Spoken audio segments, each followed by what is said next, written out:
Online manipuri nungthili pau yengbiriwa pumnamok thoilai shamna khurumjari ahanbada maruiba pau ningthaugi post agi lokhajarake paujau khop guite kauba Delhi gi case o leader asigi hantaktagi Kukigi separate administration demand ICU da changkhre nipa ase Kuki leader singna haiba wasuta de on bosta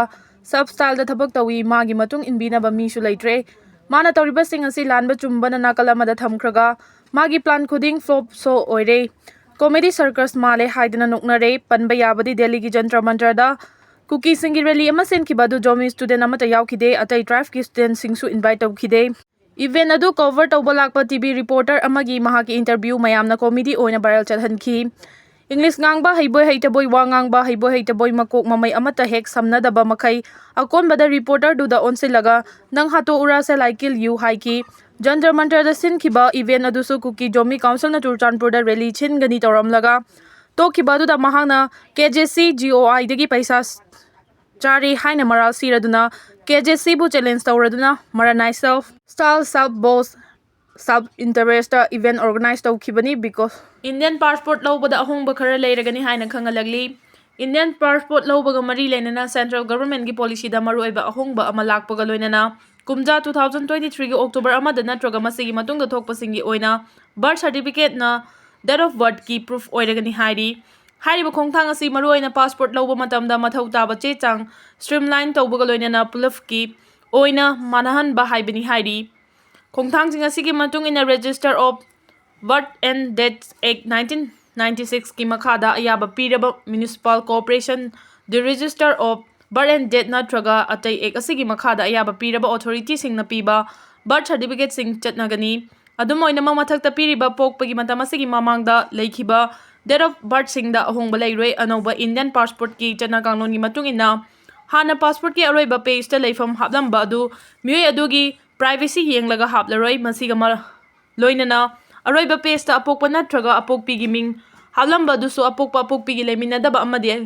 Madai Manau Kaina Kiba Yanglaga Hablar Hari, Pumna Masigi Mathakta passport color coding Laiduna government officials singi oina anova passport, diplomat ki oina angang machugi passport amasung, atopa singi oina higok machugi passport issue tawragani hari, Masiga loina lagliba chahi manga asi daujik lariba passport, Sef Kendra, Chamri gani funi toy lariba si chatukta hengana ba pandam thamli hari. Tutorial kalam dagi loko chorake Delhi gi angam bana sanaba lila da kumai oina khoi MLA singna yengduna laigadoribra. Miyangi mihut oiriba MLA singi laiba ngakpagi thaudang si yamna chawi haibase khoi MLA singna khangdabagum tawduna lingaidana laithokpagum tawriba si yamna langani miyangi mihut oiba haibasidi Bharat Sangbidana miyangi mihut oiriba MLA amada piriba mathau mangam adu munna khangadabani loinana mathau mangam adu chapchana amakpa amata leitana pangthoktuna laibak miyamda nangi kanaba mapung fana phangangadabani Madu oirabadi Manipur mache tanaba kana amatana thugainaba so honnarakloi miyam amasung laingaklon oiriba MLA singa matam pombada afaba mari thamba ngamgani sender gi luchingba singso ekhoi MLA singbu hangi laidi sanabagum sanabasu ngamloi maduna haujik Manipur ase singkup sana thugaibaga manana leiriba asi miyangi mihut oina khankiba MLA sing leina makoina laingak sasan gi thabak thamoi sengna kathokpa ngamdaba Manipur thugainaba honarapa Kuki narco terrorist singmu matam chana mayokna duna Manipur laimaidagi Tanthokpa ngamdabadagi ngasi Manipur do oiriba phibam asi oirakpani tasengna hairabada haujik Manipur miyamna awaba ipakta leiribasi kanana thoanbano haiba tarabadi ekhoigi miyangi mihut oiriba MLA sing asina thoanbani haibada thoina laloi Manipur da chahi taret khuntakpa ama thokre masigi matungda ani suba chahi taret khuntakpa haibadu haujik Manipur da thokliba lana si haiba yai yamna ngaklibadi Manipur thugainaba honaraliba Kuki narco terrorist singna makoina tawning ba terrorist ki thabak kaya Manipur da akiba machet amata leitena chatharakpa matamda bara lenga amasung Manipur lenga na chapchana thengnaba ngamkhidaba sini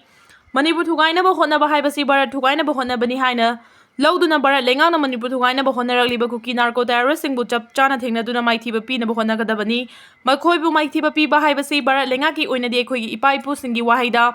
Pena muklai haibaduni adubu bara lenga na ekhoi masel amaga hatokna halaga matam sangna kumhaigum na yengduna leithokpadagi ngasi Manipur da oiriba awaba phibam asi bara lenga na khudoloina pibaga chamanai haiba yai Manipur da miyamgi lengak sasan leiringai haibadi double engine lenga oiringai da su Kuki narco terrorist sing maithiba pibangamde aduga Manipur gi BJP lengak leiringai matam da su makhoi masel amatoina punsinduna punba thauna pangal adu uttuna Kuki narco terrorist sing thengna bangamde adubu haujikti Bharat lengang na Manipur PR amadi animated suspension thamjille anawba lengang ama semnaba BJPꯒꯤ MLAsing ꯑꯃꯠꯇ ꯑꯣꯏꯅ ꯄꯨꯟꯁꯤꯜꯂꯨ ꯍꯥꯏꯕꯁꯨ ꯄꯨꯟꯁꯤꯟꯕ ꯉꯝꯗꯕꯗꯒꯤ ꯍꯧꯖꯤꯛ ꯃꯈꯥ ꯇꯥꯅ ꯃꯅꯤꯄꯨꯔꯗ PR ꯊꯝꯂꯛꯀꯗ꯭ꯔꯥ ꯍꯥꯏꯕꯒꯤ ꯆꯤꯡꯅꯕ ꯂꯩꯔꯦ꯫ ꯑꯣꯏꯔꯤꯕ ꯐꯤꯚꯝ ꯑꯁꯤ ꯀꯅꯥꯅ ꯊꯣꯛꯍꯟꯕꯅꯣ ꯍꯥꯏꯕ ꯇꯥꯔꯕꯗꯤ ꯑꯩꯈꯣꯏꯒꯤ ꯂꯩꯉꯥꯛꯂꯣꯏ ꯑꯣꯏꯔꯤꯕ MLAsingꯅ ꯊꯣꯛꯍꯟꯕꯅꯤ꯫ ꯍꯧꯖꯤꯛꯇꯤ ꯂꯩꯕꯥꯛ ꯃꯤꯌꯥꯝꯅ ꯃꯈꯣꯏꯒꯤ ꯃꯁꯛ ꯆꯞ ꯆꯥꯅ ꯈꯪꯕ ꯍꯥꯏꯕꯗꯨ ꯑꯣꯏꯔꯦ꯫ ꯃꯁꯤꯅ ꯃꯇꯨꯡꯗ ꯃꯈꯣꯏꯕꯨ ꯑꯃꯨꯛ ꯍꯟꯅ ꯃꯤꯌꯥꯝꯒꯤ ꯃꯤꯍꯨꯠ ꯑꯣꯏꯅ ꯊꯥꯒꯠꯂꯛꯄ ꯍꯥꯏꯕꯗꯨꯗꯤ ꯌꯥꯝꯅ ꯊꯥꯞꯅ ꯂꯩꯈ꯭ꯔꯒꯅꯤ꯫ ꯃꯗꯨꯅ ꯑꯩꯈꯣꯏꯒꯤ MLAsing ꯑꯃꯠꯇ ꯑꯣꯏꯅ ꯄꯨꯟꯁꯤꯟꯗꯨꯅ ꯑꯅꯧꯕ ꯂꯩꯉꯥꯛ ꯁꯦꯝꯕ ꯉꯝꯗꯕ ꯑꯁꯤꯅ ꯗꯦꯜꯂꯤꯒꯤ ꯑꯉꯝꯕꯁꯤꯡꯅ ꯁꯥꯟꯅꯕ ꯂꯤꯂꯥꯒꯤ ꯀꯨꯝꯃꯩ ꯑꯩꯈꯣꯏꯒꯤ MLAsingꯅ ꯌꯦꯡꯗꯨꯅ ꯑꯗꯨ ꯂꯩꯈꯤꯒꯗꯧꯔꯤꯕ꯭ꯔꯥ ꯍꯥꯏꯕꯁꯤ ꯂꯩꯕꯥꯛ ꯃꯤꯌꯥꯝꯒꯤ ꯑꯃꯠꯇ ꯑꯣꯏꯔꯕ ꯋꯥꯍꯪꯅꯤ ꯍꯥꯏꯕꯁꯤ ꯈꯪꯅ ꯑꯅꯧꯕ ꯂꯩꯉꯥꯛ ꯂꯤꯡꯅꯕ ꯄꯥꯏꯈꯠꯐꯝ ꯊꯣꯛꯄ ꯊꯕꯛ ꯑꯗꯨ ꯄꯥꯏꯈꯠꯇꯨꯅ ꯃꯅꯤꯄꯨꯔ ꯀꯟꯅꯕ ꯍꯣꯠꯅꯒꯗꯕꯅꯤ꯫